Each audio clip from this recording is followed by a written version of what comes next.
let's testify tonight. Oh God, you've done so much for me.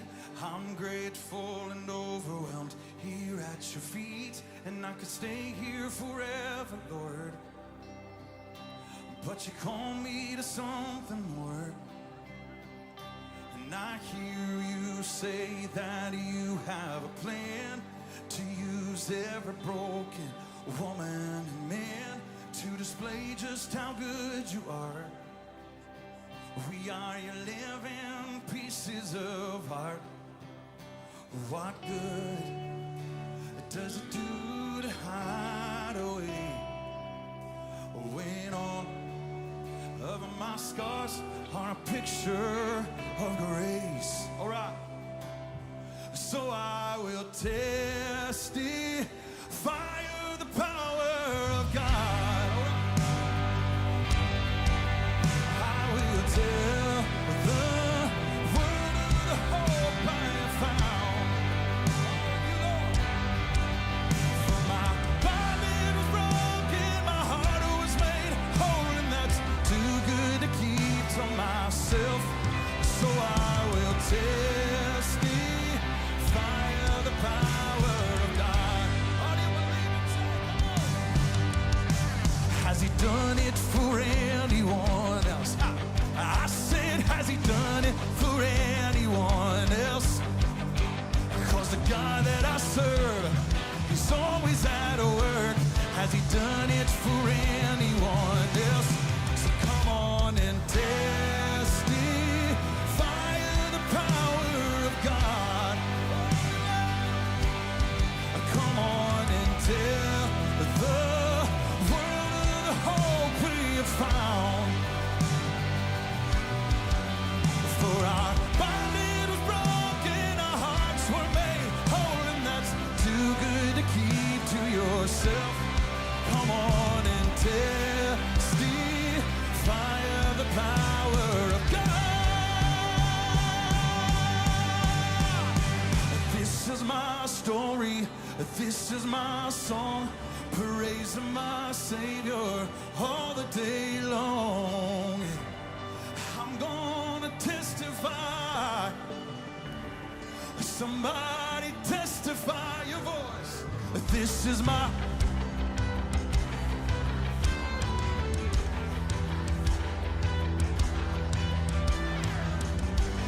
So I'm gonna testify.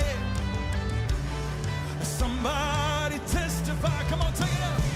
Jesus, my champion, the victor of grace, the only one worthy of all of my praise. Yeah. So come on and testify. Oh, somebody lift him high. Come on, testify of the power of God. I will tell the world of the hope I have found. Oh, for my body was broken, my heart was made whole, and that's too good to keep to myself. So I will testify of the power of God. Sing that.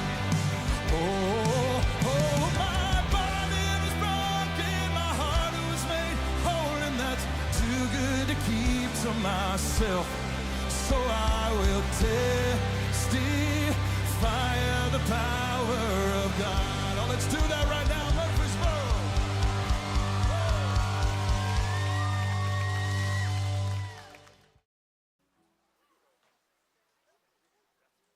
And good evening, everybody. Hope you are doing well. Sorry, I know a little bit late again, but I'm doing the best I can, guys. I promise. What a week and stuff. But it's good to see you all. So, Tristan just joining us first in the chat. Oh, excuse me. With the Trek reviewer, Bradley, Mike Richards, signed book collector, haven't seen you in a while, and Arabic also here. I hope that you guys are all having a better day than me. I'm not gonna, yeah. Yeah. So, man, my hair is just a big old poofy mess today, but oh well. So, today we are going to be covering Leviticus chapter 3. Now, the first few chapters of Leviticus, they feel very repetitive, but they are important to understand because as time goes on, as you go through the Bible, there are a lot of references back. Oh, goodness. Sorry, I don't know what's wrong with me. Back to these offerings, the various types of offerings. And so, and we'll get into it in more detail later as we go on through this. But, so far we've had the burnt offering in chapter 1, the grain offering in chapter 2, and in chapter 3, we are going to cover the fellowship offering.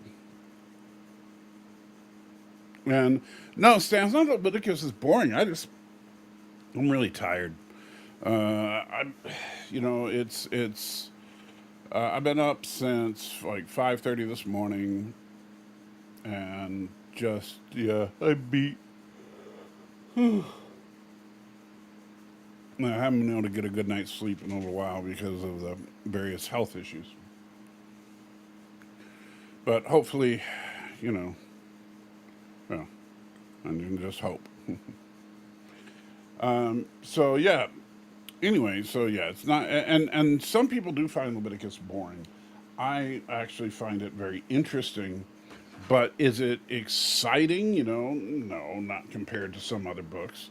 But even when we look, like you notice, that Exodus, the exciting story that people know about Exodus, namely the Jews fleeing from Egypt and the whole thing with God parting the Red Sea and all that good stuff, that all ends by the end of the first half of that book.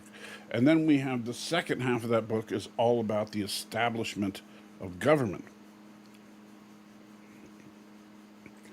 Mr. Miles in the house says, I only come here for Salty to abuse me or treat me like I'm here to mock his religion instead of listen. Well, then, you know, prepare to be disappointed. I mean, you might be here to mock my religion. I don't know. It depends on what you say.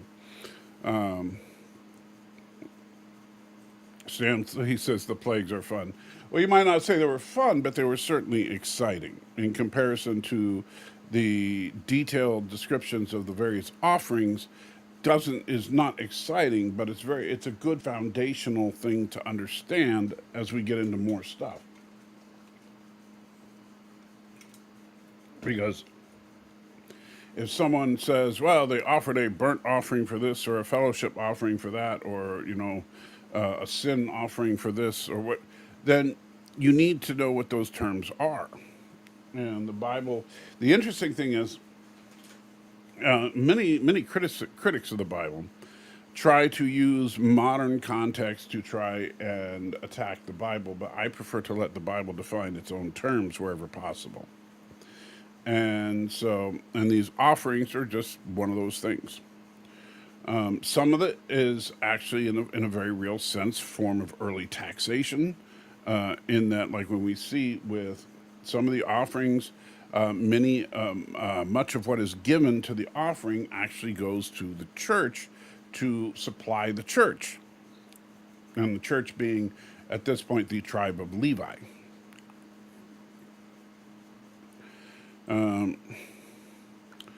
If you completed the reading but did not complete reading the chat, it would have been enough. Oh, that was very nice, and I get the reference.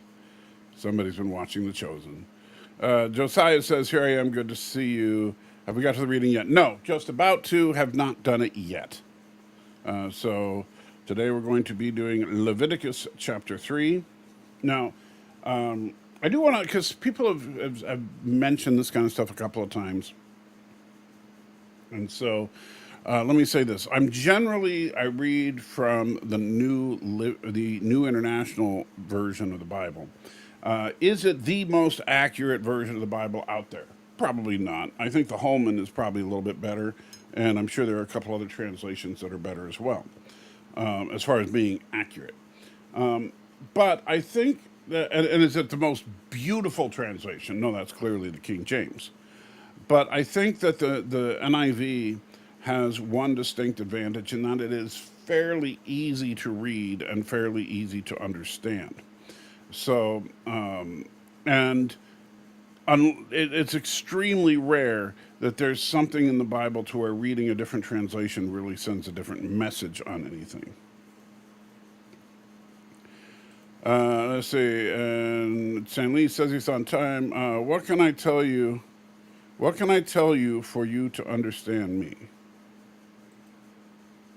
Got my popcorn with me. Okay.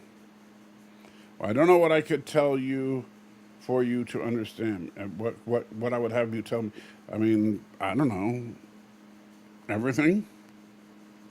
But that might take a while. All right, so let's get over to the other page because we got some Bible reading to do. So here we go. So this is Leviticus chapter 3. If your offering is a fellowship offering, and you offer an animal from the herd, whether male or female, you are to present before the Lord an animal without defect. You are to lay your hand on the head of your offering and slaughter it at the entrance of the tent of meeting. Then Aaron's sons, the priests, shall splash the blood against the sides of the altar, sounding very much like the burnt offering. From the fellowship offering, you are to bring a food offering to the Lord. The internal organs and all the fat is connected to them. Both kidneys with the fat from them near the loins, and the long lobe of the liver, which you will remove with the kidneys. Then Aaron's sons are to burn it on the altar and on the top of the burnt offering that is lying on the burning wood. It is a food offering, an aroma pleasing to the Lord. If your animal is from the flock as a fellowship offering for the Lord, you're to offer a male or female without defect.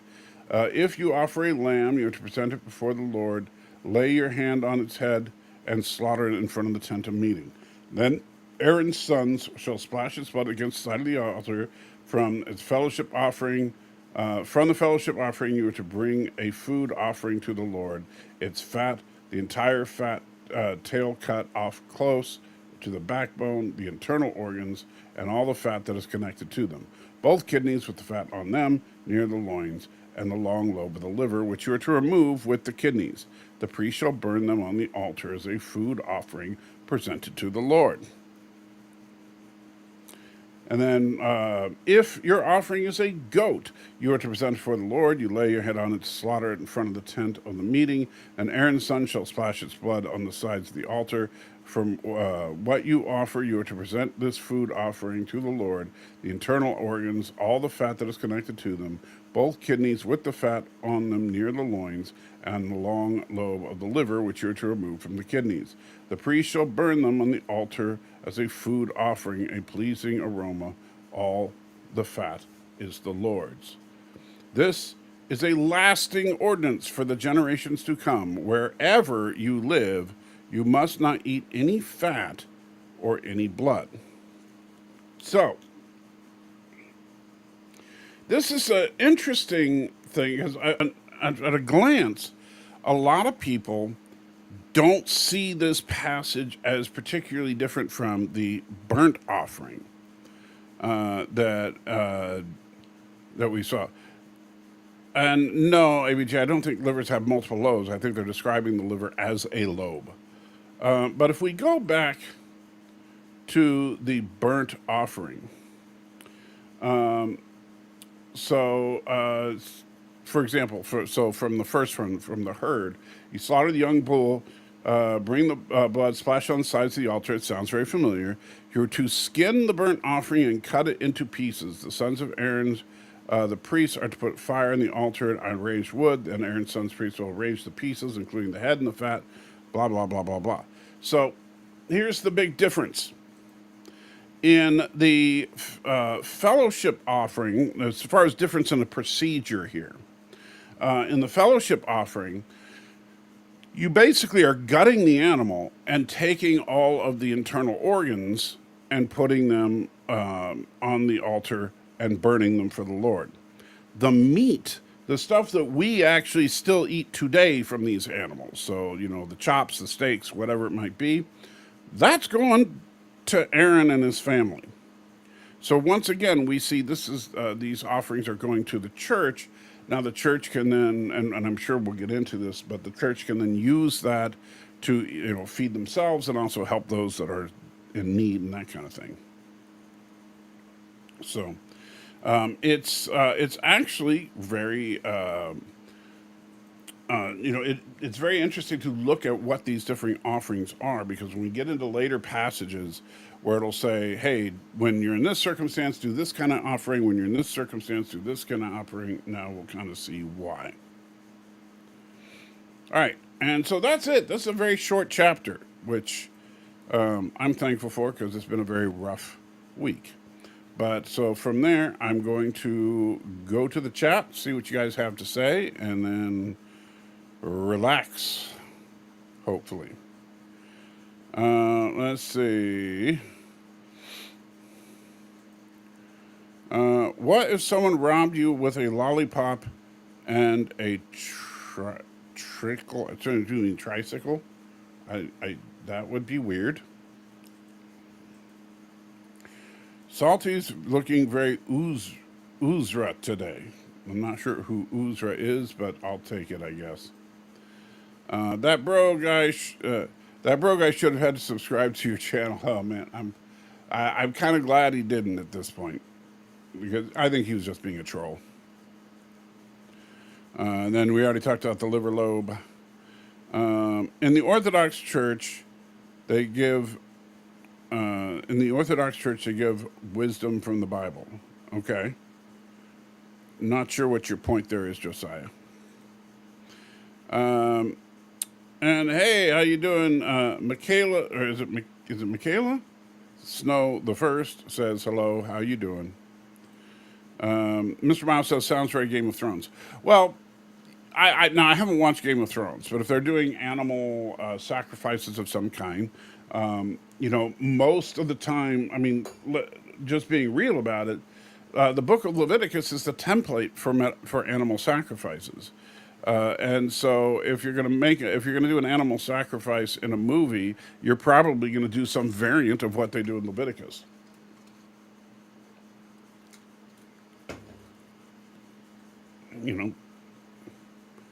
It's not like the Bible copied Game of Thrones. Josiah says trick or treat. Okay. Wow, that was short. That was a very short chapter, which was strange. ABJ says, I've read Leviticus a few times in my life. I still don't understand what all the different sacrifices are for. Well, there's more to it than just what's in Leviticus. There are times, you have to take some of it from context, and also other books of the Bible where it says, because of this circumstance, this person did this kind of sacrifice. And we'll get into that. Like I said, what I'll do is after we get through all the sacrificial chapters, there's still a couple more, I believe. Then once we get through all of those, then we can, let's see. So yeah, we have the sin offering, guilt offering. Let's see. And then I think it looks like chapters 6 and 7 might actually help break down what you do with the different offerings. But we'll get to there. There's definitely some interesting things coming. Let's see. Stan says, and do the Catholic priests prescribe different prayers for different sins admitted in confession? Well, that's a little different. What the Catholic priests do is what they call penance. And so you tell the priest what your sins are, and then the priest tells you, okay, do this, and you'll be forgiven of those sins. Now, many Protestants object to that very strongly on the grounds that it doesn't, in the Bible, it makes it very specific that you are not saved by your works. And if you have to, and another thing like Paul specifically says, is that if you have to earn grace, it's not grace. And that's kind of what the Catholic Church is doing, is they're constantly making their people re-earn their grace. I don't know if the Orthodox Church does that or not, so I can't say, but at least in the Catholic tradition of this, it is contrary to what the Bible says, but then what the Catholic defense is usually to the idea that the early church fathers supported this, and so that makes it okay. ABJ says, I do not. Oh, talking about the Catholics. Guardian from Samurai Jack versus Rhino from Marvel. Probably have to go with the Guardian from Samurai Jack. Oh, Josiah. You and your this versus that stuff. Yeah, they'll ask what your sin is, and they'll say, okay, that requires 2 sheep and 2 goats. But you see, that's the thing. If they said, oh, your sin requires 2 sheep and 2 goats, that would at least be closer to what the Bible says if they were following the Jewish tradition. Because you would do if there's a specific sin that you are trying to absolve, that's what the sin offering is for, which I don't believe we've done that one yet. Yeah, sin offering will be the next live stream on this. That's the next chapter. Are all the priests from the tribe of Levi? Yes. So initially, the priests were actually you could almost call them like a royal line, because the tribe of Levi, which is where Moses and Aaron are from, became the priestly tribe. And that's one of the reasons this book is called Leviticus, because there's the Levitical law, which is the law that applies to the priests. The worse the sin, the bigger the amount. Not necessarily. Actually, generally speaking, the idea was not necessarily that, if you did a really bad thing, you need to give a bull. If it was no big deal, you do a dove or something. It was more or less that for people who were poor, people who couldn't afford to give a bull, bulls were like, you have to think about the economy at the time. If you were wealthy, you had bulls. If you were middle income, you might have sheep or goats. And if you were poor, doves.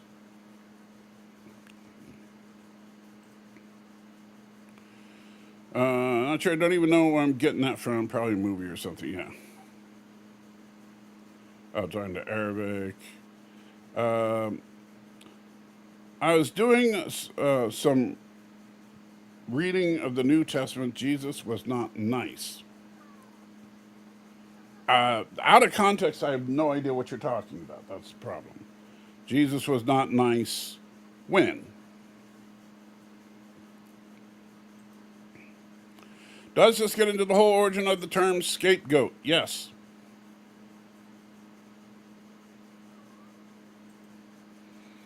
Have you been able to watch any other Dan McClellan videos? Any new opinions of them?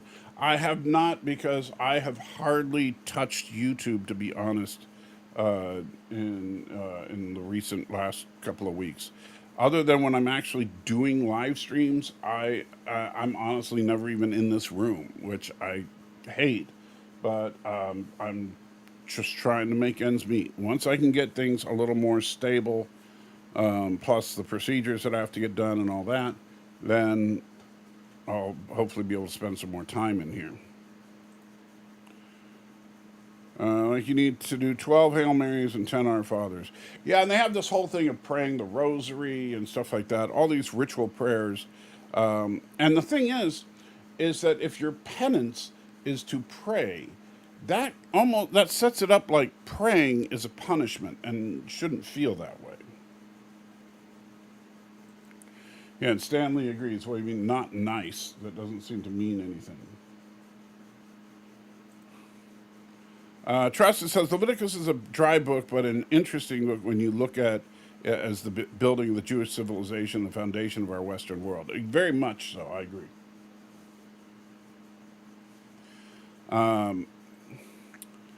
And let's see. To me, you have to earn grace either way, because if you don't believe, then you don't earn heaven.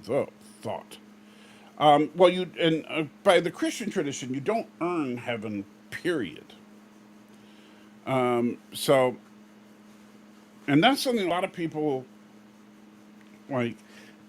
I think that there's a disconnect there, where in one, as far as in one thing, it's like, okay, it's when you look at the penance and stuff like that, it becomes very transactional. For every sin you do, you have to do an anti sin. You have to say a specific prayer or do a specific thing or whatever. That's earning grace. As far as the non-sectarian and Protestant views on things, is that grace is something that is offered freely. The only thing you have to do is accept it. The problem is that accepting, and so that's where people like make this kind of an argument. But accepting a gift isn't earning the gift. If I say, "Hey, here's a ticket to get on the subway. You want it?" If you say yes, that's not earning the ticket. Now, the problem is that accepting it requires a couple of things, because you can't very well accept salvation if you don't believe in the Savior. Many people don't want to accept salvation because they don't believe they even need salvation, that there's nothing to be saved from. Now, if you're an atheist, that of course makes perfect sense to me. Yes,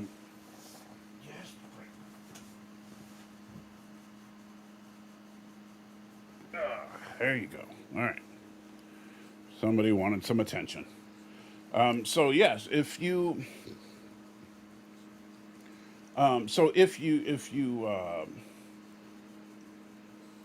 offered something, or so in order to accept, like for example, if I go to the subway thing, if you don't believe that the subway train even exists, why would you accept a ticket? If you don't believe I exist, you can't accept the ticket because you can't talk to me, right? If you don't believe the ticket exists, so there's nothing to accept. So there are certain things that are required in order to accept this free gift, but none of that is you earning it. So believing in the existence of the train, believing in the existence of the person giving away the tickets, and believing in the existence of the ticket is not earning the ticket. Earning the ticket would be something like, I'm going to do something for you, or I'm going to give you something in exchange for a ticket. Now, this is where a lot of people get confused as far as how salvation actually works. Because they think, well, I thought you had to do this and this and this and this and this, and the Bible's got all these rules and stuff like that. Well, you have to pay attention to the context of it. First, you are saved. So once you accept that salvation, you are in fact saved. However, if you're going to accept that salvation, there are then certain things that come with it. And so while you cannot earn your grace, you can in fact reject it by refusing to do certain things once you've accepted it. And it's not the same thing. So it'd be like me saying, okay, so, here's the deal. I'm giving out free tickets to get on the subway. You say, great, you want a ticket? Okay. So, by the way, now the subway station's right down there. You're not allowed to cuss in the subway station, and you're not allowed to spit in the subway station. If you do, they'll kick you out. Right? So, is that is that you earning grace? No, it's simply saying that if you want to hold on to that ticket, you got to follow the rules. I hope that subway analogy works for somebody. I think it's rather clever. Stan says, I was also reading about Marconianism. Okay. Josiah says, Matthew 16:5, Jonah, then he left them and went. The 5 disciples reached the other shore, and they'd forgotten to take bread. Yeah, we talked about Matthew 16. Well, not Matthew 16, but we talked about that in Mark on Sunday. But if you're talking about, okay, so let me go there right now. So I assume this is an example of where you're saying that Jesus was mean. Yeah. When they went across the lake, yeah, this is almost exactly what it says in Mark. When they went across the lake, the disciples forgot to take bread. Be careful, Jesus said to them. Be on your guard against the yeast of the Pharisees and Sadducees. What's your point?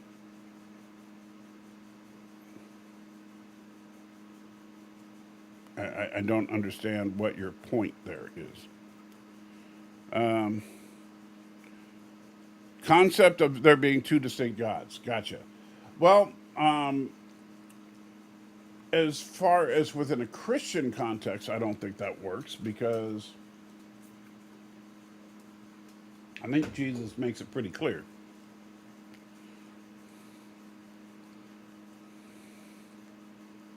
If the Bible were written today, I bet it would be chickens. What, as far as sacrifice?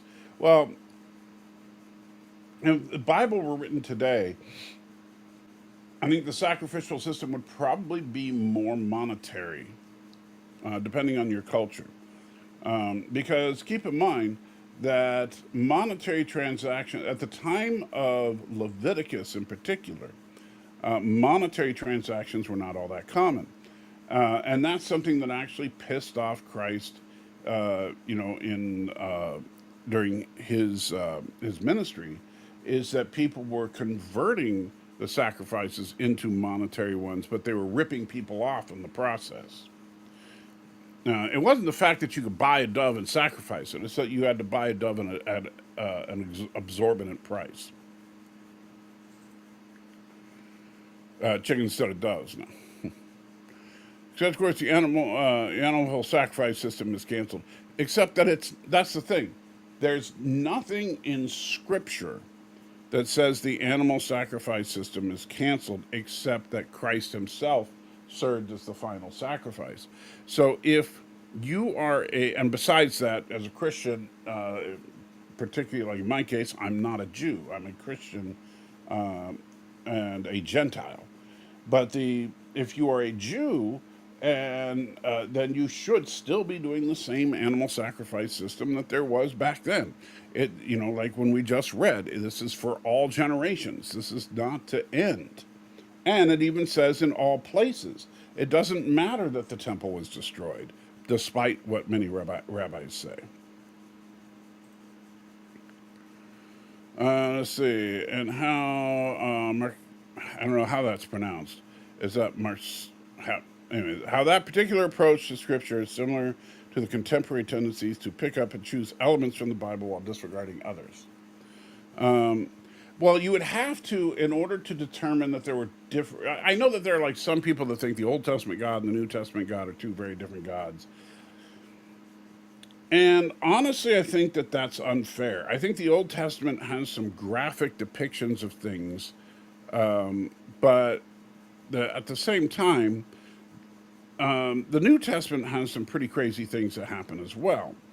And the Old Testament took place over the span of like a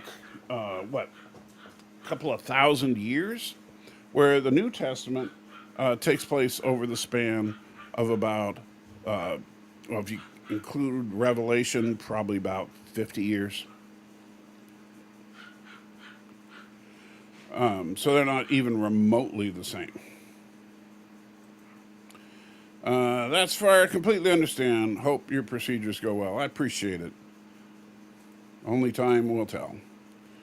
I'm sure you don't take it too seriously, but what do you think about the beliefs that the Knights of Templar held that Jesus had a child and continued his bloodline? An interesting rabbit hole. Well, the only place I've heard that is in fiction. And I would say this. If Jesus, because the speculation would be that, okay, we don't know much about Jesus's life between his 12th birthday and his, I believe, 30th or 32nd birthday, somewhere around there. And so during that time, a lot can happen, including it's entirely possible that he could have gotten married and had kids and stuff before he was called away to do his ministry. We don't know. We don't know anything about that period of his life. And the reason it's not in the Bible is because it's ultimately unimportant. Now, if Jesus did happen to marry someone and did happen to have kids, it would not matter. It would not change anything about what Scripture says. It doesn't mean that his kids would have superpowers. It just means that he had kids.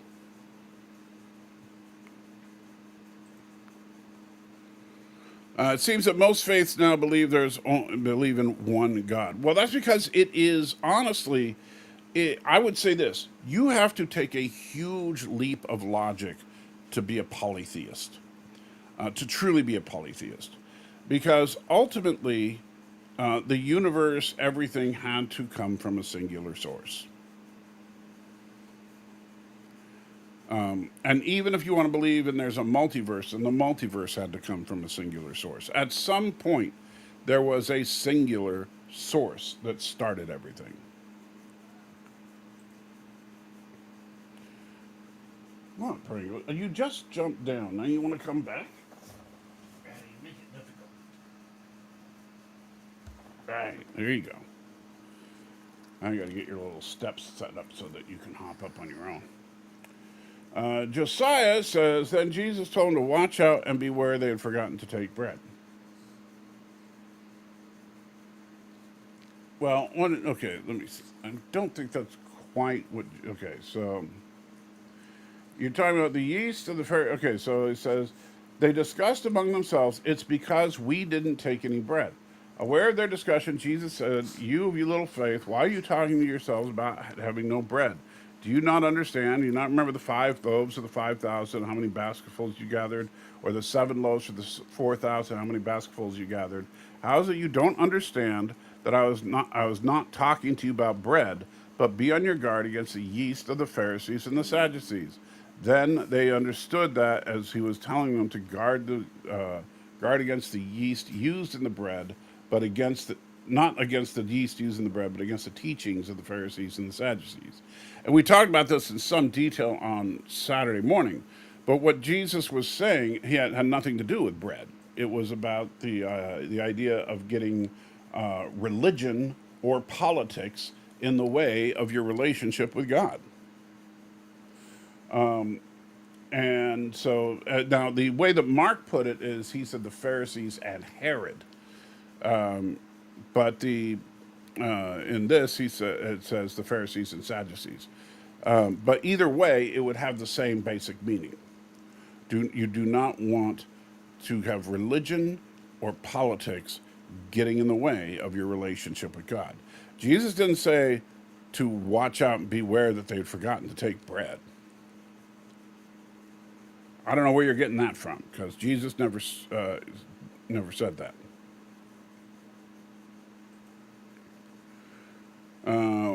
Were doves commonly consumed as food? I don't think so. I think that doves were just basically a way, like they were common fowl in the area, and so people would be able to catch them easy enough and use them as a sacrifice. And ABJ says, beard or bread? Well, yeah, I'm sure bread. And don't forget your beard. Accepting a gift is not earning it. Exactly. Let's see. Pharisees and Sadducees, and they discussed among themselves, we didn't bring any bread, aware that Jesus said, you have little faith. Why you're just reiterating a little bit of what he said. I read the whole passage.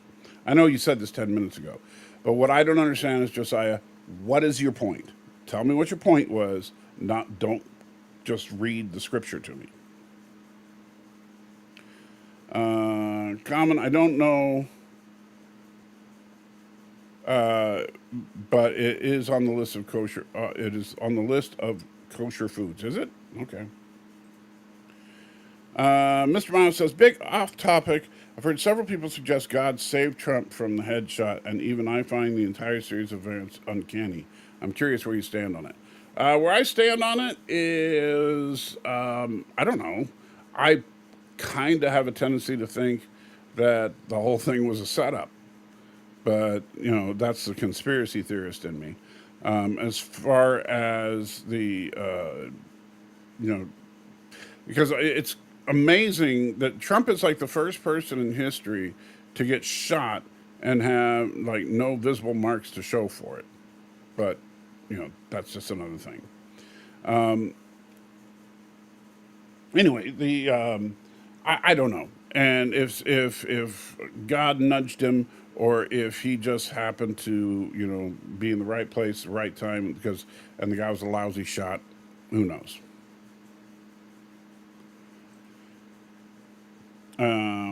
That's the idea I've heard pretty much divine intervention. Yeah, I know Salty wasn't a big fan of Trump, though. That's why I'm asking him that question.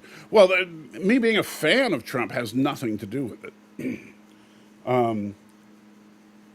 I don't make those kinds of assertions like some people do. An event happened. Could God have intervened to cause that event to happen? He absolutely could have. Did he? I don't know. Maybe he did. Maybe he didn't. Stanley says just dumb luck. Yeah, big difference for me is that in order to be offered a subway ticket, we actually already making a lot of assumptions. First, we're assuming I have somewhere to go. But you see, that's actually part of in fact, that fits right into it, because a lot of people don't think that there is a heaven or hell. So why would you need salvation to make it to one or avoid the other? That actually fits right into the analogy. I wasn't making a point. I'm just saying Jesus is alpha male, and some weak men think of him. Jesus is not. I mean, look. First of all, an alpha male, as most people describe it today, Jesus was definitely not. But in this particular passage, I would just say Jesus was just teaching his disciples something, and they misunderstood him, and so he corrected them. Or his work here is not yet done. Talk about Trump, I presume. Would he be considered an alpha male, a teacher, and a savior? I don't think that. I do not think Jesus would be considered an alpha male. I think the term itself is stupid. If being Jewish was good enough for Jesus, it should be good enough for you. Sorry, still got to have some fun. Well, except that I'm not. I mean, the other thing that you're forgetting is that to be Jewish means that you are descended from Jews, or you've specifically converted for some reason, usually because you married into a family of Jews. However, it's kind of funny because even notice that one thing the Jews do not do to this day, they do not evangelize. You don't have Jews knocking on your door saying, hey, you should join our faith. In fact, I saw this one interview with a rabbi, really liked it. And they said, don't you want everybody to be Jewish if Judaism is true? And he's like, oh, heck no. Because the Jews feel a deep sense of responsibility to be the bearers of the law of God. And that the rest of the world, the Gentiles, they don't have that responsibility, which means that the laws for the Gentiles are much simpler than the laws for the Jews. Now, this is not in the Bible, by the way, as far as the way that, except for if you look at the grace of Christ. But the way that the Jews talk about it, they act like there's certain rules that apply to everybody and certain rules that only apply to Jews. Based on the Old Testament alone, I don't see it. But, hey, I'm not a Jew, so.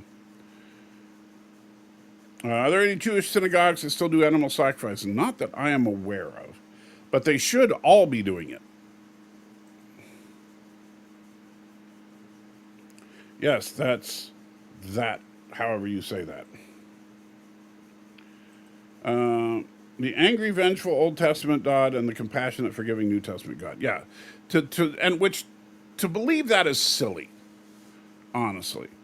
If you look at God in the Old Testament, does he occasionally get angry? Yes. Is he also very compassionate? Yes. God didn't have to free the Israelites from from Egypt. He could have just let them rot there if he was just going to be a jerk. But I get it. People want to try to poke holes in it because, they think whatever they're going to think.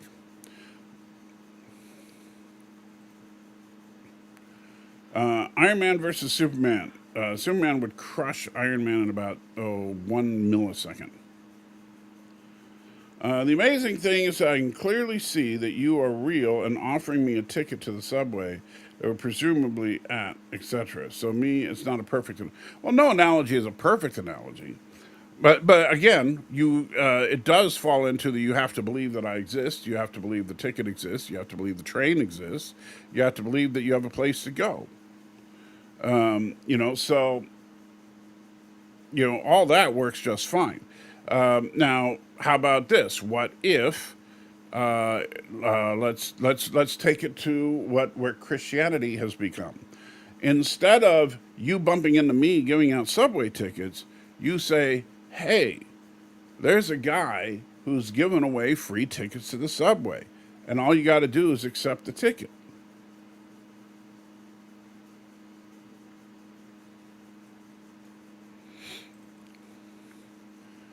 Blofeld versus Dr. Evil. Oh, Blofeld, easy. It was fun talking about this verses with you. Well, I understand, but it just kind of throws me off sometimes. T'Pring likes to be with you. Got fingers that need cleaning, and I'm that clean. T'Pring be like you. Got fingers that need cleaning, and I'm that cleaner. Yeah. T'Pring she does love to lick fingers. I'm using a New Testament Bible is where I got that verse. Right, I understand. But when that particular discussion comes up both in Matthew and in Mark, but I just don't see it the way you seem to. Probably left him out by mistake. I don't like Trump. Well, this isn't about Trump. Quicksilver made the bullet redirect. That is true. In other news, I saw a fantastic film yesterday. Yeah, you might even want to go see it 4 times. I meant not a weak man. Well, no, I don't think he was a weak man. But the thing is that when we say alpha male, that brings up an image of generally a complete dick. I'm sorry. Most people that are proclaimed alpha males are people who are womanizers and proud of it, or people who are, they just feel that, they're bullies, basically. People that I just wouldn't want to associate with. And you can be strong without being a jerk. Someone with boxing gloves versus someone with a jars. I'm not sure what a jars is. Ever write a book, mainly a kid's book? I've never written a book. I've thought about it, but I've never written a book. And, but then I'll be in the same position where I'm looking everywhere for this guy, giving out tickets and finding nothing substantial. But you see, that's the problem is that now when you want to get into, as far as the crux of Christianity and stuff, I think the problem is that if you don't believe God exists, I mean, we are all, I'll be completely honest, we're all presuppositionalists. If you don't believe God exists, you're not going to find a sign that he does. If you do believe God exists, you're going to find all sorts of signs that he does. The problem is that it's like, I like the way Corey put it, believing is seeing. There are signs of God all around you. You just don't necessarily see it because you don't believe there's signs of God. And so, I understand that, but that's something, but for me personally, what convinced me initially that God probably existed was the nature of the universe itself. But then from there, I just started, I intellectually came to it. A lot of people come to it through an emotional experience, but it doesn't matter how you do it. But I don't think that, it's like, I put it this way: you might be raised in a Christian environment, but I don't think that you should just be a Christian to believe in God. I think you should believe in God and then become a Christian. Super impressed how the Fantastic Four is portrayed both as a family and as a hero team. Oh, me too. Best superhero movie in a long time. To contribute to your subways analogy, I'll explain the thought process on this. For me, it feels more like I'm being offered a house. I'm told all this amazing stuff about the house, but I'm also being told that I can't confirm anything until I get there. I'll have to accept it sight unseen, faith, to take their followers' word for it. Okay, well, here's the problem with that.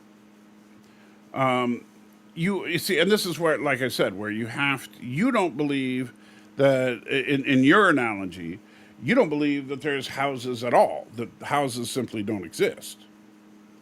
Because if you're talking about paradise versus condemnation, which is a better word than saying heaven and hell, because hell, heaven is not where we will be after death, and hell is where everyone technically is after death because it's just an adaptation of a Greek word that just means afterlife. But the but if you look at paradise versus condemnation, well, you have to believe that there is an afterlife first, right? So you have to believe that there are in fact houses. So your problem isn't that you have to accept that the house is awesome. You have to accept that there are houses at all. And that's why I think the fundamental problem is that many Christians reach out to atheists like yourself and they try to say, oh, let me tell you about Jesus. But the problem is that if you don't believe in the existence of God, then it doesn't, I could tell you all the wonderful things about Jesus in the Bible, and it means nothing.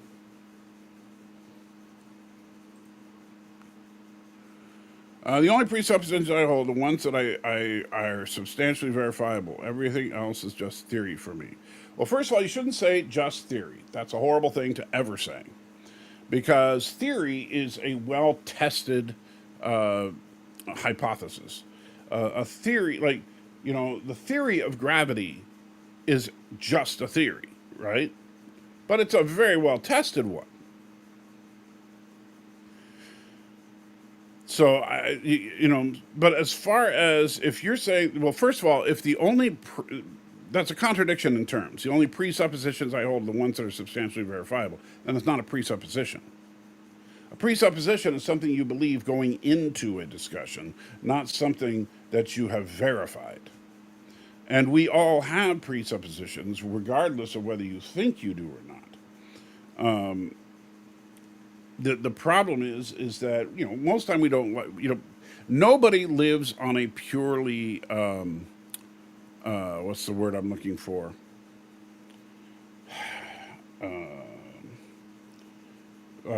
oh man, it's right on the tip of my tongue and my brain is not working right now. But nobody is actually saying that everything in life they will only believe when they see proof. That they must see compelling evidence that something is true before they will believe it. Nobody lives life that way. And in fact, on almost everything, you don't live that way.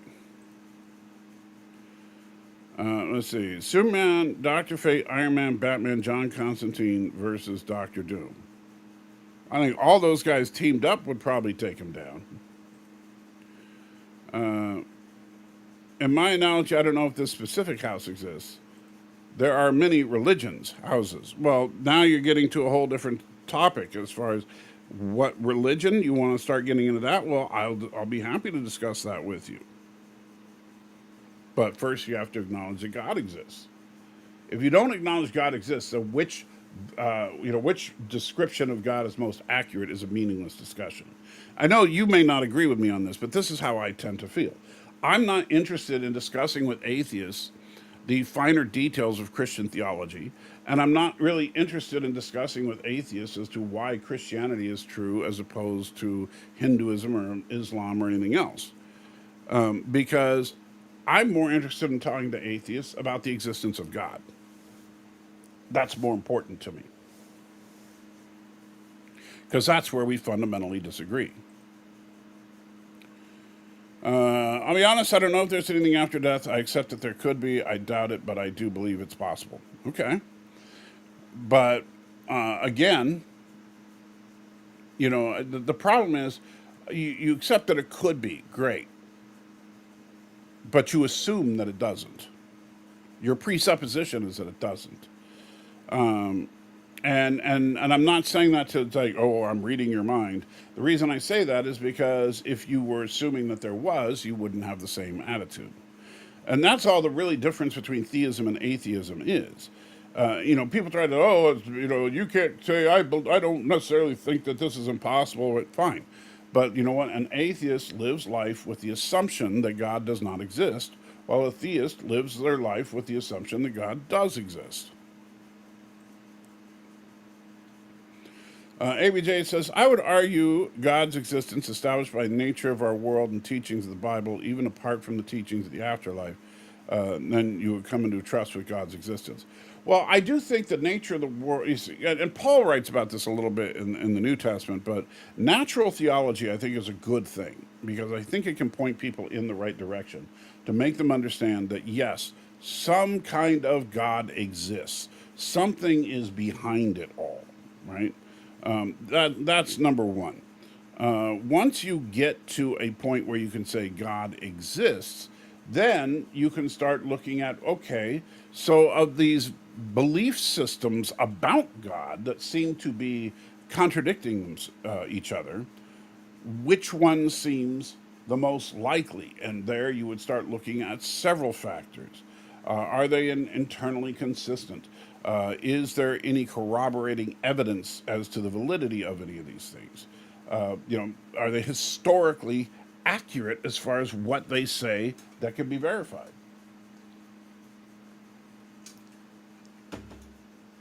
So those are all very important things. Now, there are some things that obviously Christians disagree with, and I think foolishly so in some cases, such as the age of the earth or even the shape of the earth. But when you get into that kind of stuff, well, then you can argue about, well, why do you think that the Bible teaches a flat earth? Oh, well, it says here, okay, but you know what? It's also very reasonable to interpret that differently. And the thing is that if you find something in the world seems to contradict what's in Scripture, but that same Scripture can reasonably be interpreted in such a way that matches what we find in the world, I don't see a conflict.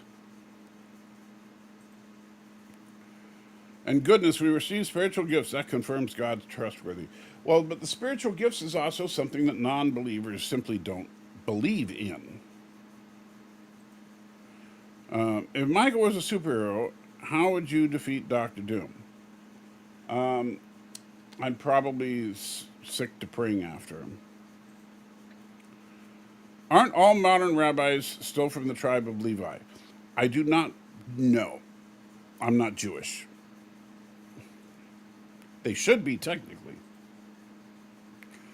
The only thing that I believe going into anything are the things that they've already verified. The theory of evolution or the theory of gravity are backed up by actual verifiable facts, so justified. Well, I think the theory of evolution and the theory of gravity are, now, first of all, you have to be careful about how you say backed up by actual verifiable facts. They are supported by experimentation and or observation. However, like for example, with evolution, there are certain assumptions in the theory of evolution that I think are a mistake. But overall, I think the theory is sound. But I think the theory of evolution, like one thing people forget, the theory of evolution only explains how life diversifies. It does not explain in any way, shape, or form how life originates. It doesn't even really explain certain types of differences between various life forms, such as warm-blooded and cold-blooded. We don't have a lukewarm-blooded creature that we know of. The problem is we can't really test for that in the fossil record. But I think that I think that it's foolish to suggest that life doesn't change over time, because we've been able to replicate it through dog breeding and stuff like that. But I also think that where the biggest mistake I think with evolutionary theory is when and I while I don't know what the current standard model for new neo-Darwinian evolution is,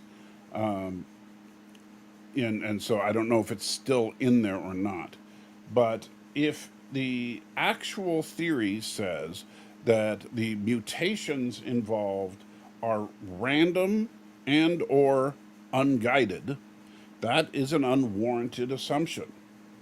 All you can simply say factually is that there are mutations, and beneficial mutations tend to propagate among a species. You cannot say that these mutations are random, nor can you say they are unguided, because then you would have to know how to tell the difference between a guided form of mutation and an unguided form of mutation.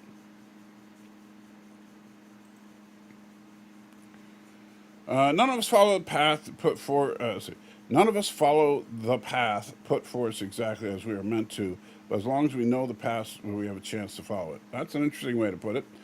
Josiah says, "I think I'm Orthodox Christian. I think I am Orthodox Christian. I'm going to Orthodox church, but still don't know for sure yet."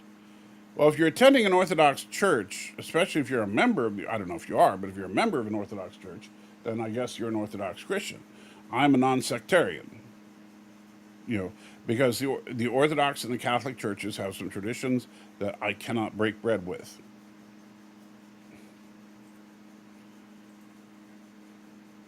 I don't reject the notion, though, is my point. I'm open to the idea. Great. But, the thing is that if here's the problem. I understand what you're saying, and I'm not saying that you are, you're being a jerk or anything like that, because I would dare say this, Mr. Miles. I think you are in a better position right now than, say, members of the Westboro Baptist Church. Or people like Kenneth Copeland. I don't know if you know who that is. Because those people are straight up blasphemers, right? They pretend to be Christians, and then they teach things that are demonstrably false. And Christ specifically warns about that type of thing. As for you, if you are genuinely seeking the truth, I believe you will find it. You may not find it until your deathbed, but I do believe you will find it.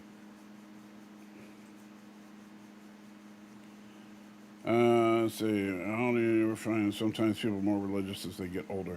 It's funny. I do think sometimes people get religious as they get older because they fear death. I don't fear death. I mean, like I talked about this on Sunday. There's a lot of stuff going on with my health right now. Theoretically, worst case scenario, I could have a life-threatening thing going on right now. I don't know, and I won't know until whenever I can get things together to get the next procedure. But but if I died tomorrow because of it, that doesn't scare me. That's a comforting thing about believing in Christ, being a Christian. Now, the problem with religion is that religion, mainly when you have sectarian Christians, so whether you're a Methodist or a Baptist or an Orthodox or a Catholic or whatever, they tend not to teach the Bible as much as teach their doctrines. And not all their doctrines are based on what's in the Bible. And of course, with the Catholic and the Orthodox Church, relatively few of their doctrines are based on what's in the Bible. ABJ says, if Michael was a comic book character and his MO would probably be more like Avengers Assemble and get... his MO would probably be more like Avengers Assemble and get other people to take out Dr. Doom. Yeah, because I'm kind of a lazy bum. Miles says, I'm 39, and it's a tricky question. Yes, for some, not for others. The idea of death doesn't scare me, though. I don't like it, but it's the same as I was before I was born. The thought doesn't terrify me. Well, and I would say this. The only way that the thought of death would, although, I don't know, because you're 39. You're relatively young. Will you say that when you're 69 or 79? I don't know. Because generally speaking, I found that elderly people who are non believers, they tend to be more afraid of death than young people who are non believers. But even if you do, you want to say, oh, it'll be just like how I was before I was born. You know, assuming that the atheistic belief is true, yes. And I wouldn't find that terrifying either. However, I wouldn't find it comforting. I would just say, well, I guess it's over.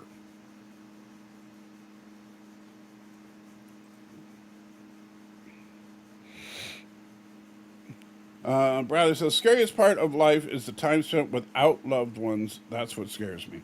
Well, that's the thing. The only thing I really worry about with my own death is that I think, oh man, I hope that, my wife and kids are all right. That kind of thing. But as far as for me personally, I don't fear it at all. If you ever go to space, we still have religion, and we will have a religion where it talks about God creating the universe. We already have a religion that talks about God creating the universe. I'm not sure what your point is. Supported, backed up, it's the same thing. It's just semantics there. Well, no, because if you say there is a difference between a fact and because a fact is an indisputable thing, right? So a fact might be this fossil exists, right? That's indisputable. The fossil exists. However, when you start talking about what the implications of the fossil may be, then that's all taken from, basically extrapolation, assumption, etc. Now, I don't have a problem with that for the most part. I think it's kind of hilarious when they'll find like a knuckle bone and they figured out what this entire dinosaur looks like based on a knuckle or something. That I find kind of laughable. But we found whole skeletons of T Rexes and stuff like that. I don't deny that T Rexes once roamed the earth. And I'm not trying to say that Adam and Eve rode a brontosaurus at Sunday school. I'm not one of those young Earth creationists, but the problem is that I just don't see a conflict between science and Scripture. And as far as the Bible is concerned, there's also plenty of evidence. Very few serious scholars, as far as historical scholars and stuff like that, do not, regardless of their religious beliefs or their non-religious beliefs in many cases, none of them, for the most part, that are worth their salt, say Jesus didn't exist, right? Most of them will even go back as far as many of the events of the Old Testament and say that they're historical but exaggerated. But and if the only thing you're disputing about the Bible is the miracles, then you should probably reread it, because Jesus even said the miracles isn't the point. Yes, evolution doesn't explain the origin. That's called abiogenesis. Yeah, except that there is no working theory of abiogenesis, because abiogenesis is inherently not possible. You don't get life from non-life. That's the problem. And thus far, despite what some people have told you about creating some protein in a lab, that's not the same thing as biogenesis. You can't just suddenly get a DNA molecule. But that's not even that's not a hill I die on. Cells are now known to be very diligent about correcting their DNA mutations, but not correcting less important DNA bits. That is true. And Josiah says not a member yet. Gotcha.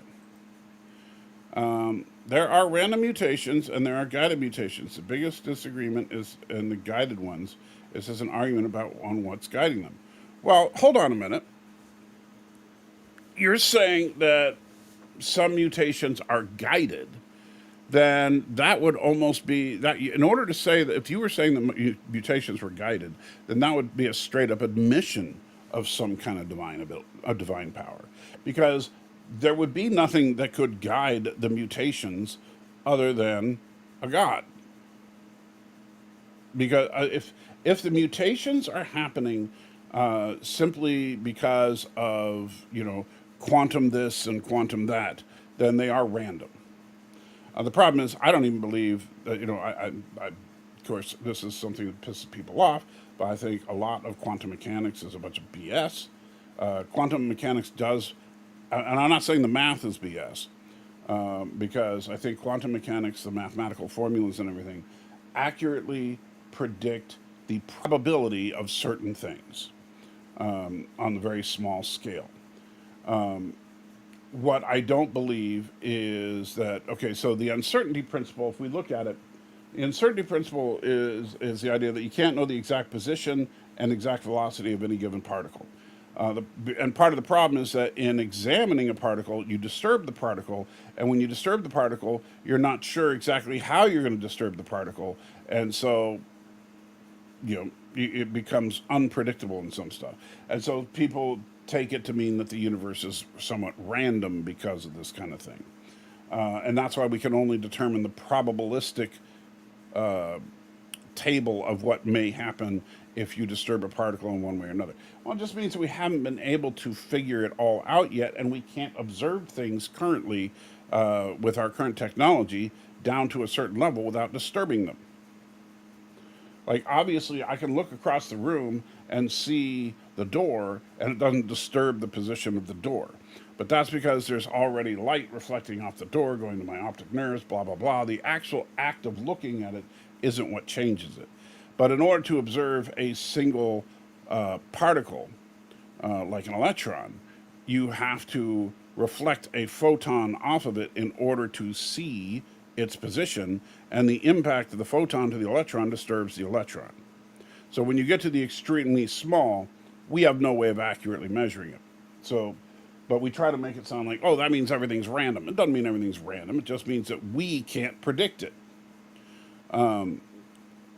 As far as mutations are concerned, if they are, and this, by the way, and I know I'm not a big proponent of intelligent design as a theory, but I do think that it is something that if you look at the actual it's because, it's funny when science just doesn't want to actually look at the facts.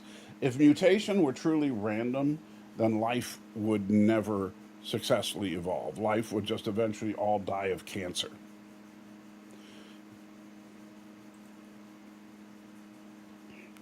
They actually touch on some of that in Babylon 5, human religion in a universe with alien life. Yeah, I don't like the way they deal with it, but yeah, they do. But is it wrong to adopt a religion out of fear? No, I think that it would be wrong to maintain a religion just out of fear. But, that's why there's in Proverbs, and Proverbs is just a book of wisdom, that fear of the Lord is the beginning of wisdom. Notice it says the beginning of wisdom. Understanding that there is something to fear might well motivate you to start investigating and get to the truth. And so fear can be a good thing. It doesn't mean that fear is the only reason to be a Christian or a Jew or whatever. Superman versus Thor. Thor, 100%. Thor's powers are all magic based, which means a hit from Mjolnir or a lightning strike to Superman would take him down. I guess if you really believe, then it doesn't matter, and if you really believe, then it doesn't matter why. That's not. I wouldn't say that either, because I think that if I learned tomorrow that there was irrefutable proof that the Bible was untrue, I might not become an atheist because you'd still have to show me why the nature of the universe is different, but I would certainly not be a Christian anymore. I'd start, having to investigate other possibilities. But if you were to disprove the Bible, then that would disprove all of the Judeo-Christian faiths. So I wouldn't be a Christian, Muslim, or Jew. But there's a and so I am pro-truth. I would rather have the truth than just be content in my beliefs. Josiah says dinosaurs are real. Yeah, didn't say they weren't. Let's see. As an atheist, it's silly for me to fear after death. I won't be there to even know I'm dead at that point. I only fear the possibilities of how much I could suffer right before. Well, you see, and I think that's honestly part of the comforting part to a Christian or anybody who believes in some kind of afterlife is that the idea that, yes, in this life there will be suffering. Jesus himself says that exact quote. However, at the end of that suffering, there's something better. Not only that, but that God is a just God and will make an account of all things as far as the good and bad that happen. And so there will be justice. Maybe not in this life, but that there will be justice. And that's comforting. As opposed to, from the atheistic worldview, if you got screwed your whole life and you end up dying poor and alone under a bridge somewhere, then you're just dying thinking, man, life sucked. Now, granted, if there is no God, well, after that fact, it wouldn't make any difference, right? But if there is a God after that fact, well, then there would be a difference.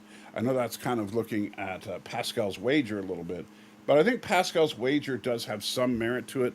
Not necessarily that, oh, be a Christian or, be an atheist, but I think Pascal's wager should be considered when you talk about God versus no God. Abiogenesis is absolutely a theory, the same way evolution was. It's just newer and not fully fleshed out yet.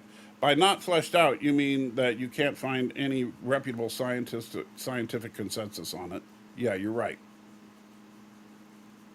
There is nothing right now, abiogenesis is not a theory, it is a hypothesis. In order to be a theory, it needs to be tested. Evolution is a theory. Abiogenesis is a hypothesis. Just like string theory is a hypothesis. You need to have tests and evidence to call it a theory. Natural selection guides mutations. There is no justification for any deity. That is completely false, and that is the opposite of evolution. Natural selection does not guide mutations. Mutations offer a choice for natural selection.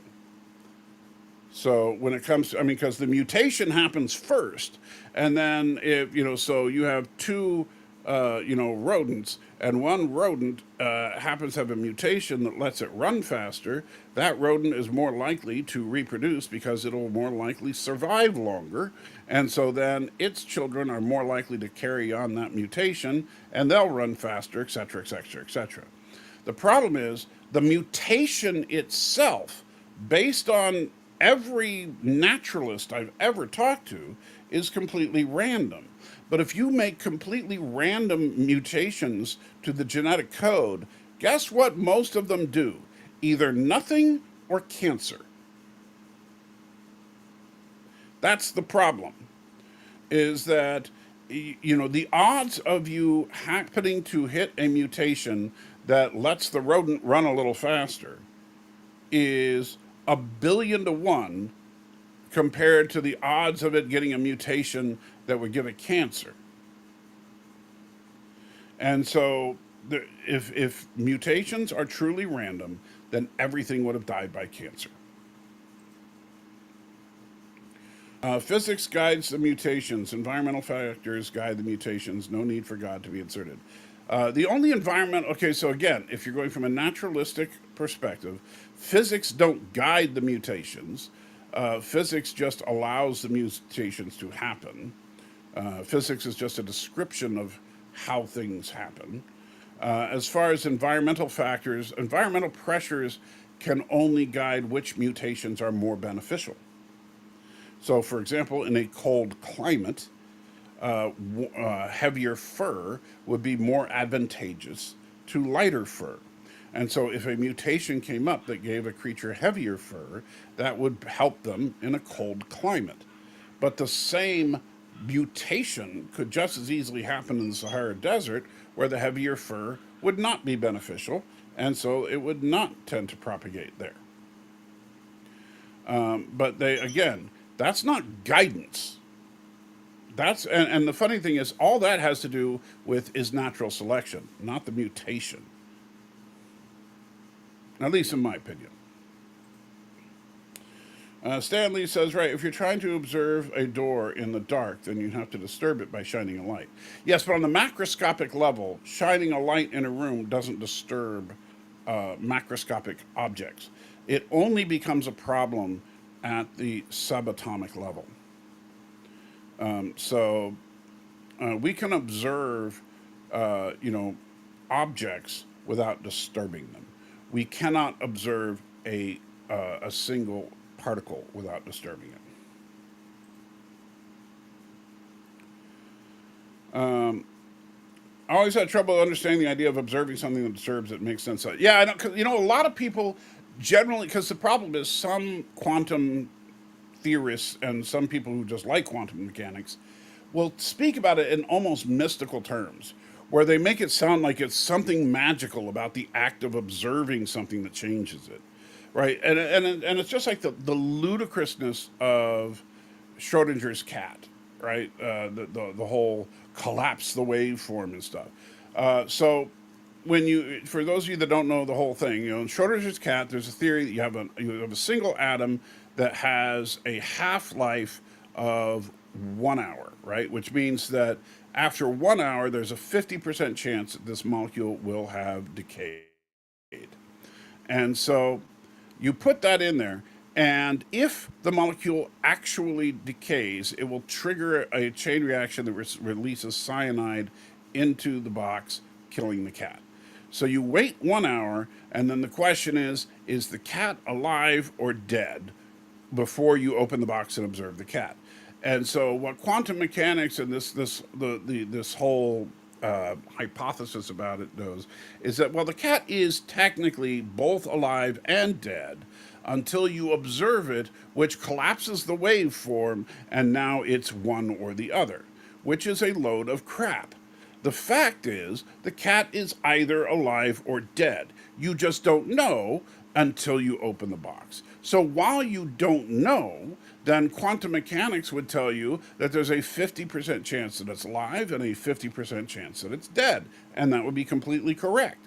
And as far as using quantum mechanics to calculate probability like that, I have no problem. But when people start talking about how the cat is both alive and dead until you observe it, that's a load of crap. That's just, my goodness. And they say Christians believe in fantastic stuff.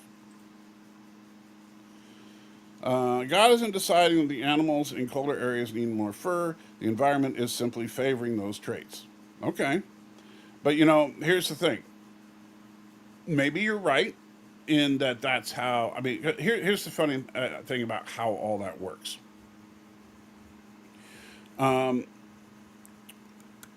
When you say that with absolute certainty, at least the way you phrase it there. Like you're just 100% sure God didn't do anything. Now, don't get me wrong. I'm not saying that God sits there and micromanages everything. I don't think that he does. The way that I think evolution works is that I think that God put into the world. I don't think that life was a singular abiogenesis event and that everything evolved from these same single-celled organisms. I think that's ludicrous, and I don't think we have enough evidence to support that. I do think that God basically seeded the earth as it's described in Genesis with different types of life. And then that life evolved and multiplied after its own kind. I think saying, the whole thing about multiplying after its own kind is a very interesting way of phrasing it in the Bible. So that means that, did all canines come from some kind of singular wolf-like creature? Probably. But does that mean that all canines are descendant from single-celled organisms from the primordial ooze. I would say the jury's out on that.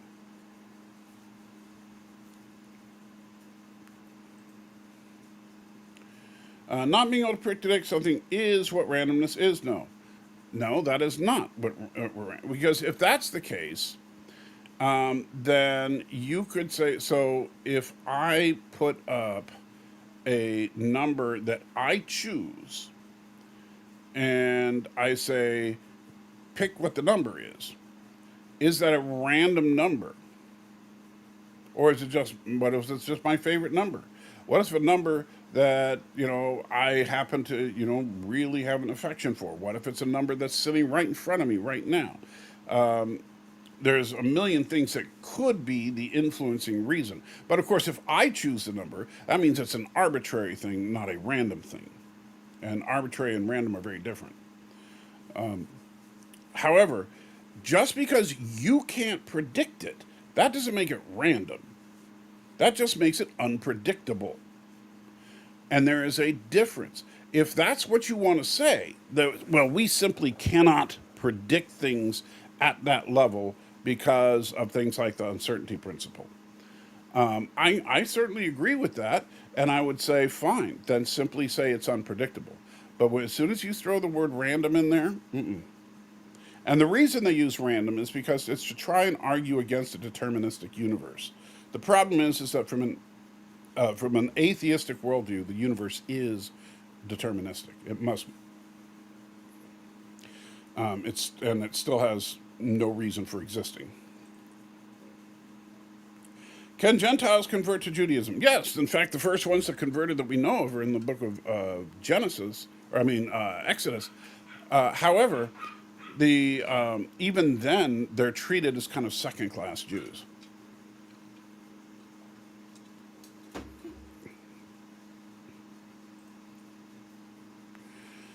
Something is out there that's bigger and great anything in all creation. If you mean that there's something out there that's bigger than us, I agree. Ariel says we are all alien rejects, and the reason we keep seeing ships is because they make sure to tell their young ones, if you don't follow the rules, then you'll go here. That makes as much sense as anything else. If there's no God, then life does just kind of suck. And it does already, so I don't know, LOL. Well, like I said, I think that that's one of the more comforting things about a belief. I understand that that's not an argument for God's existence, by the way. The fact that it's comforting is not an argument for it. And the funny thing is that it's also terrifying to some people because some people think that certain things that are prohibited by the Bible are things that are good and righteous and true, and that we should completely ignore those things. And so the idea that there's a God who forbids us from doing certain things is absolutely horrifying. So it's comforting to some, horrifying to others. Untrained fighter who's been in a lot of fights versus MMA fighter. Probably the untrained fighter who's been in a lot of fights. Well, wouldn't that mean that the mini fights fighter has been going through a lot of training? Well, but they're not training in a particular style. That's the thing. MMA fighters train in a, I miss when MMA actually was various forms of martial arts instead of its own style.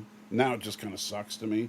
But I liked it when you would have people who would third degree black belts in different martial arts.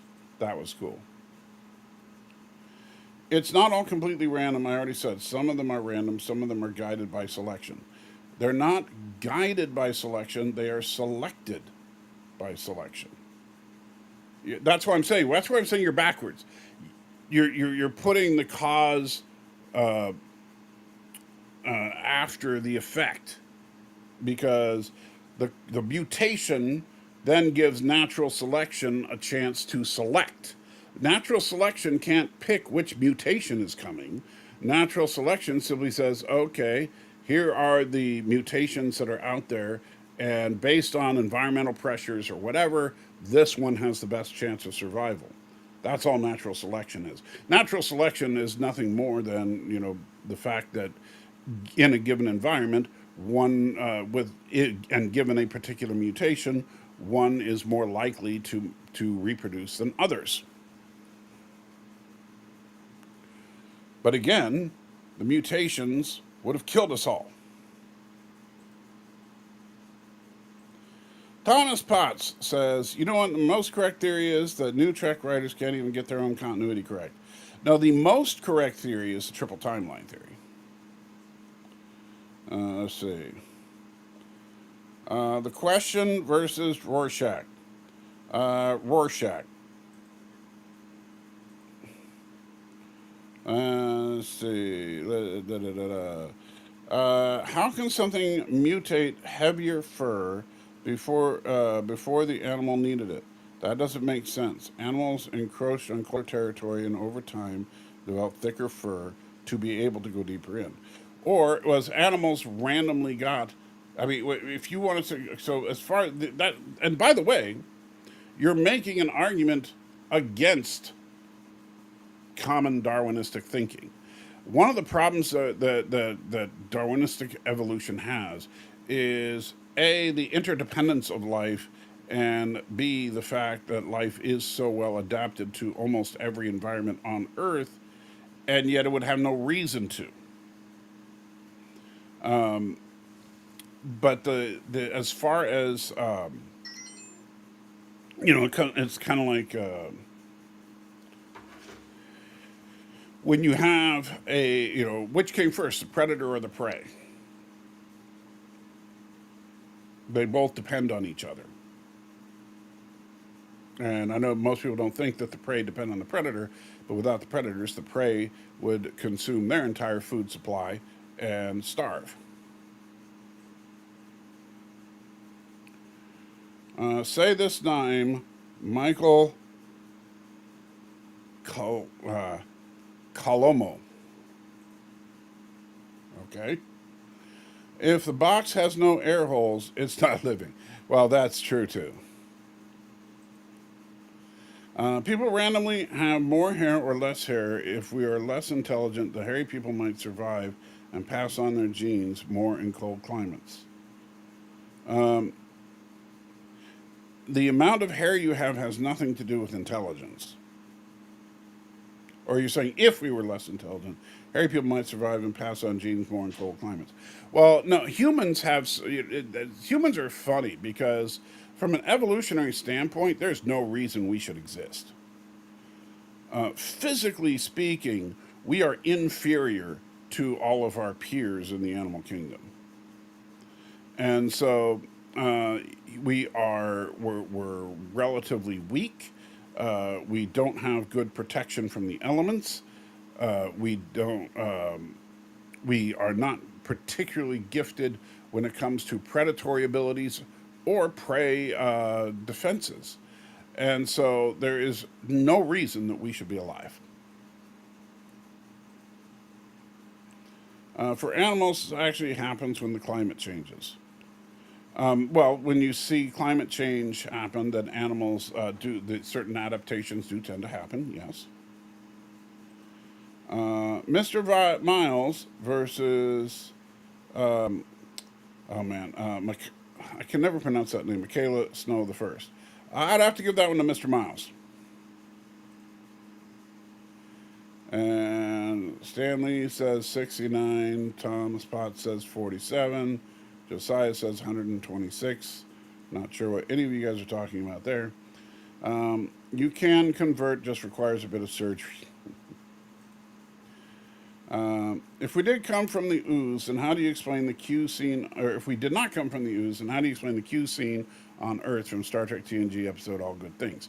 Yeah, that would be fantasy. Atheism is only about, hey, here it comes. I knew someone was going to say this eventually. Atheism is only about lack of belief of God or gods. Determinism is something else. I don't know if I'm a determinist, but I know I'm an atheist. It's not a very good idea to pair things unjustly. I'm not pairing things unjustly. The whole atheism is just a lack of a belief in God or gods is a cop-out that modern atheists developed about 20 or 30 years ago primarily in order to avoid having to defend their position. Atheism is the assumption that God or gods do not exist. And it's not, oh, I just lack a belief. And so I have no position to defend. I know that's what atheists like to say. And the reason you say that is so you don't have to defend your position.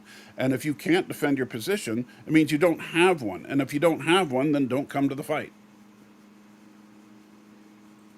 That's, by the way, one of the things I respect about Neil deGrasse Tyson is at some point somebody called him an atheist. He says, no, I'm not an atheist. He says, I don't believe in God, but I'm not an atheist, because an atheist is taking a stance. Yeah, the old MMA, the sumo wrestler against the karate guy. Yeah, those were the days, man. They are selected based on previous selections too. Something favors certain selections and is likely to develop other complementary selections to bolster it. Except that would, you see, the problem is, once again, how would it know? If it's all just, your cells don't magically know that, hey, it's cold here, we should develop an extra layer of fur. It doesn't work that way. And so the problem is that, it's just like, I love the fact that, like, sometimes on nature documentaries, they'll say, this creature has developed an incredible sense of eyesight so that it can properly see its predators coming towards it. Okay, so it developed it for a purpose?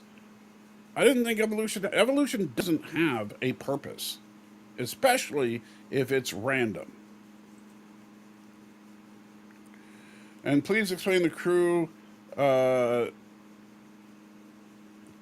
change in TNG episodes, Genesis and Lizards from Voyager episode Threshold. Again, fantasy. Climate change, climates change, environments change. You're acting like everything is static all the time. It's just not. No, I'm not. I'm just saying mutation isn't random. I think, but you're saying that it's guided by things that, based on Darwinistic theory, can't guide anything. You're talking about reactions as if they're guiding. And so, when it's hot outside, the water gets warm. Okay, but you don't say it's hot outside because the water got warm, and that's kind of how you're describing it. The natural selection doesn't guide the mutations.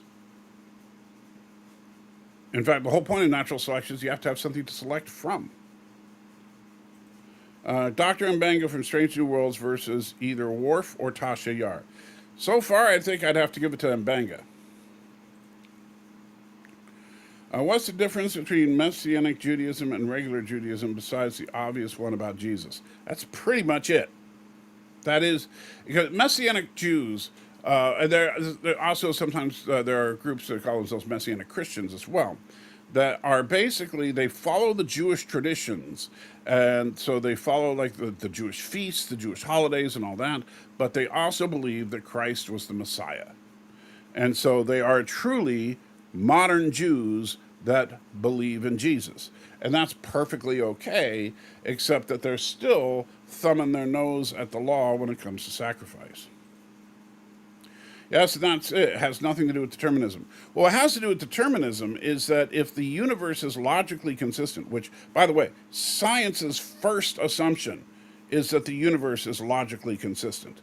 And if the universe is, because without a logically consistent universe, science breaks down completely. But without a logically consistent universe, then nothing, basically there's no prediction possible. And the only way that you can have, the only way you can have a non-deterministic, logically consistent universe is if there is something beyond this universe affecting this universe, namely God.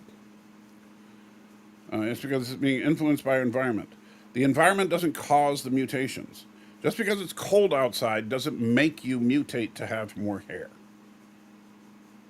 As the mutations are generally believed to be caused by things like radiation and an incorrect duplication of your molecules, right? That's what causes mutation. not the temperature. What kind of alien planet would you live on? I prefer not to. What's with the new Trek doctors that murder? What's with new Trek doctors and doctors that murder? What's with new Trek and doctors that murder? Well, I know of a doctor. Well, actually, no, there are two because there's Doctor Murderbot from Picard too. I don't know. I guess they just like killer doctors. Trek Reviewer versus Arabic. That one I'm going to have to give Trek Reviewer. The Guardian from Samurai Jack versus Venom from Marvel. That's a tougher one, but I'd probably go with the Guardian. And finally, I was saying atheism has nothing to do with determinism. At least mine doesn't. Well, again, you don't think about determinism when you think about your atheism. I understand that you don't necessarily believe that the universe is or isn't determined. As far as what you believe, you're agnostic when it comes to determinism. However, if you were to take a logically consistent view that there is a universe and there is no God, then you must accept determinism. If you don't, then you are basically believing in an irrational universe. Granted, maybe you do believe in an irrational universe. But if you believe in an irrational universe, then you have no argument, and you can't use any kind of scientific evidence to argue your case about God. Because if everything's irrational, then everything is irrational.